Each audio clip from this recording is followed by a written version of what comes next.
जितेंद्र, जिनका मूल नाम रवि कपूर था, का जन्म 7 अप्रैल 1942 को पंजाब के अमृतसर में एक पंजाबी खत्री परिवार में हुआ था। उनके माता पिता अमरनाथ और कृष्णा कपूर नकली आभूषणों के व्यवसाय से जुड़े थे, जिनकी आपूर्ति फिल्म उद्योग को की जाती थी। जितेंद्र ने मुंबई के Saint Sebastian Goa high school में पढ़ाई की, जहां उनकी दोस्ती बॉलीवुड के एक और भावी सुपरस्टार राजेश खन्ना से हुई। बाद में उन्होंने मुंबई के सिद्धार्थ कॉलेज से अपनी शिक्षा प्राप्त की। मनोरंजन उद्योग में जितेंद्र की यात्रा अप्रत्याशित रूप से शुरू हुई जब उन्हें 1959 की फिल्म नवरंग में संध्या के चरित्र के डबल के रूप में लिया गया, जबकि वह फिल्म निर्माता वी शांताराम को आभूषणों की आपूर्ति कर रहे थे।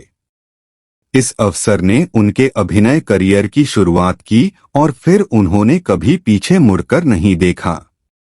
1960 से 1990 के दशक तक जितेंद्र का हिंदी सिनेमा में सक्रिय और सफल अभिनय करियर रहा।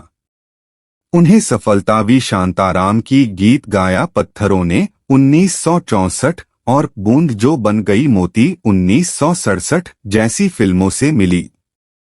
हालांकि यह फिल्म फ्रिज 1967 थी जिसने उन्हें प्रसिद्धि दिलाई। उनके ऊर्जावान नृत्य और ट्रेडमार्क शैली, जिसमें टी शर्ट और सफेद जूते शामिल थे, ने उन्हें बॉलीवुड का जंपिंग जैक की उपाधि दिलाई। उन्होंने विभिन्न सफल फिल्मों में धर्मेंद्र, राजेश खन्ना, रेखा, श्रीदेवी और जया प्रदा जैसे अभिनेताओं के साथ काम किया। 26 फिल्मों में रेखा के साथ और 24 फिल्मों में जया प्रदा के साथ जितेंद्र की जोड़ी प्रतिष्ठित रही, जिसने फिल्म उद्योग में उनकी विरासत में महत्वपूर्ण योगदान दिया।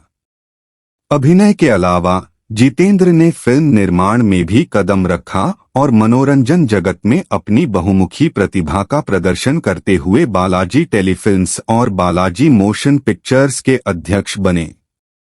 अपने निजी जीवन में जितेंद्र की मुलाकात अपनी भावी पत्नी शोभा से तब हुई जब वह सिर्फ 14 साल की थीं।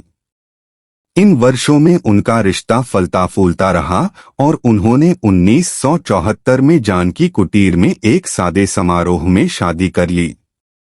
इस जोड़े के 2 बच्चे हैं, एकता कपूर जो बालाजी टेलीफिल्म्स चलाती हैं और तुषार कपूर जो इंडस्ट्री में एक अभिनेता हैं। द कपिल शर्मा शो के एक एपिसोड के दौरान जितेंद्र ने 1976 की एक दिल छू लेने वाली घटना साझा की। करवा चौथ पर उन्हें मद्रास, अब चेन्नई, जाना था, लेकिन उनकी फ्लाइट लेट हो गई। उनकी पत्नी शोभा ने उनसे घर पर रहने पर जोर दिया, जो एक भाग्यशाली निर्णय साबित हुआ। जिस उड़ान से उन्हें उड़ान भरनी थी, इंडियन एयरलाइंस की उड़ान 171 दुखद रूप से दुर्घटनाग्रस्त हो गई। शोभा की अंतर्ज्ञान और जिद ने उसकी जान बचा ली, जिससे यह घटना परिवार के लिए एक यादगार स्मृति बन गई। भारतीय फिल्म उद्योग में जितेंद्र का योगदान उनके अभिनय कौशल से कहीं अधिक है।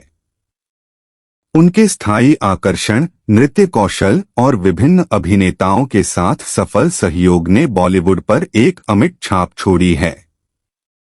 उनका निजी जीवन, जो उनके परिवार के साथ एक मजबूत बंधन से चिह्नित है, इस महान अभिनेता के लचीलेपन और गर्मजोशी को दर्शाता है।